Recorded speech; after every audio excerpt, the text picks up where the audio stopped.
So I started jiu-jitsu serious around 16, and being 16, I was a skinny, light, and was a little small in the class, and I was put on my back a lot. So wrist locks were interesting to me at a very young age in my jiu-jitsu career, just because it was something that was available a lot.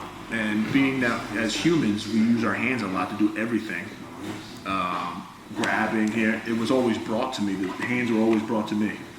And also I actually played a lot of basketball before I started doing jiu-jitsu, and I was anal about my grips.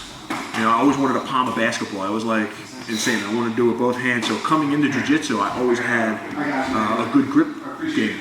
And I didn't realize it. I always thought it was good for basketball, but I didn't realize how the advantage I would have being in a grappling art to be able to grab and control a wrist. So as I was developing my skills in jiu-jitsu, I was also at the same time developing my grip strength, and I also, within the workouts that I did outside of jiu-jitsu, I always did some sort of, even till today, 22 years later, I always add some sort of grip workout to my repertoire. So that being said, being the smallest one, going back to being the smallest one, I know it's hard to believe, I was always put in weird situations, and just by having the grips and the wrist locks being there, oh man, I got to the point where people didn't want to touch me anymore because they were afraid, oh man, this kid's like wrist locking me from everywhere, or I'm just grabbing the wrist, I'm pushing, pulling. So it opened up another door on wrist locks weren't really all the time just to get the wrist locks, it was also to avoid maybe a position. And then I led even further, seeing that, so when I grab the wrist here, it opens up another position. So you can also use it as a vehicle to get to another submission, which is what I really like. And I've been doing that for over 22 years, and I developed wrist lock game from everywhere. Even when the person mounts me, the person, takes my back, anywhere I can. And I joke around with my students, I said, because I'm getting older now, it's my old man move, but ideally I've been doing this for years. I can give you examples too. So a lot of times, one of my favorite ones is pass, because I did a series of broken butterfly series with when I hurt my knee. It was easier for the guys to pass my guard in the beginning as I was coming back. So I was doing a wrist lock because the guys were pushing my leg down. They were going double unders. And they were grabbing my gi. And it's like, once the person gets here, it's like, I can start to fight from here. But being that he's bringing the hand towards me, look, all I'm doing is taking the elbow and guiding him. I'm actually bringing him where he wants to go. So he's less likely to fight the move. What he doesn't realize, when I push the elbow up, I'm bending his wrist. So I don't grab the wrist right away. I don't want to advertise that I want a certain position. I want him to give it to me. And that's the beauty of a lot of these wrist locks. So as he goes to stack, and just go slow down. As he goes, I start to lift, and look what I'm doing with this hand, okay? The idea with a lot of wrist locks, you have to encapsulate the wrist. You want the end point, which right now is going to be my shoulder, and you want the compression point, which is going to be where the elbow is. Okay, so with the bend of his wrist right here, and I'm going to come all the way up and grab, I don't even have to push, and I have it. I'm not putting a lot of pressure in there. He's actually leaning his weight. Now let's go back to the concept of you can have the actual submission, or you can use it as a vehicle to get somewhere else. A lot of times with all these wrist locks that I teach, when I fail at them, it's because they're ripping away, and look, I'm right back in the position. So it gives you a little bit of insurance too with these different positions. I mean, you guys fight hard to get out, to keep your guard sometimes. But there's other things you can do. You never know what the situation is. Like me, I hurt my knee, I'm tired, I got a guy, he's really good, he's fast, a young kid, he's passing my guard. I wanted some sort of insurance, and I got so good at the wrist locks that my insurance is pretty good. So that's one example. Another one too, I won the Pan Ams. I actually got to the finals of the Pan Ams 2004 with this one, and then I won that year.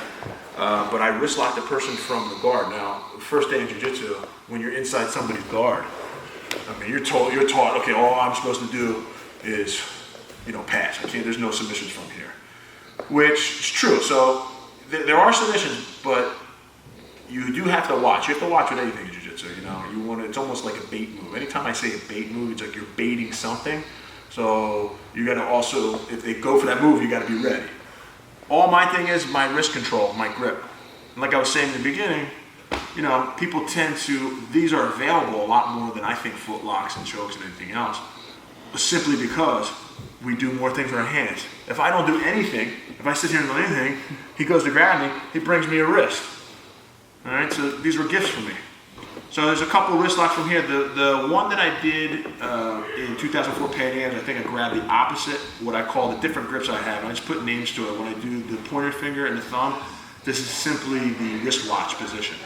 So a lot of times when I grab it with the wristwatch position, it's not a matter of me having a strong grip and gripping it tight. It's a matter of me just doing this, and then the meaty part of my hand will be on the the meaty part of my palm will be on the back of his hand. And another good thing with this, if he rips out of this, there's another one waiting. He's gonna grab, so I can have a double on grip. I can have the wristwatch grip. So the one I did, I go off a reaction. So talking about reaction, if he holds his wrist out tight, and I say, hey Dom, I'm gonna get a wrist lock. And you're going, oh, no you're not. I'm not gonna be able to get it. I'm not gonna be able to get it. So you have to trick the person. So getting used to just the grips and holding the grips, all right, you should do that in your everyday play. So you may not get it, you may just use it to pass. You start pushing on this, the guy gets so familiar with you, and then you catch the wrist. All right?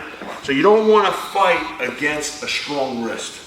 You want to fight against a wrist you catch like a little sloppy here, you catch. And even when you're holding them all the time, you can like, and you can trick the guy, okay? And I don't know about you, I have tight wrists. Some people have the luxury of having a really flexible wrist, but I found with those people, a slight turn can catch them, all right? So, yeah, that was the one I went here, and like I said, there's a breaking point, like with the elbow, and there's also the bending point where you're gonna actually put the pressure in. So you can use the ground as that, all right? If he changes the angle, I can simply just come behind his elbow and push. It doesn't take a lot of pressure for a normal person. You will bump into the occasional person who's got, you know, flexible wrist, but you know, that's we bump into plenty of people that have congenital anomalies, you know, like that. But that's the idea of it. So if you talk about wrist locks, if you take anything from this one, obviously you're gonna go after wrist locks to catch the simple wrist lock. But you also have to take in consideration the alternatives, which is going after a wrist lock to being a vehicle to get to another position, or being a vehicle to get to another submission. So that's pretty much it, and there's a lot of wrist locks to go around. So.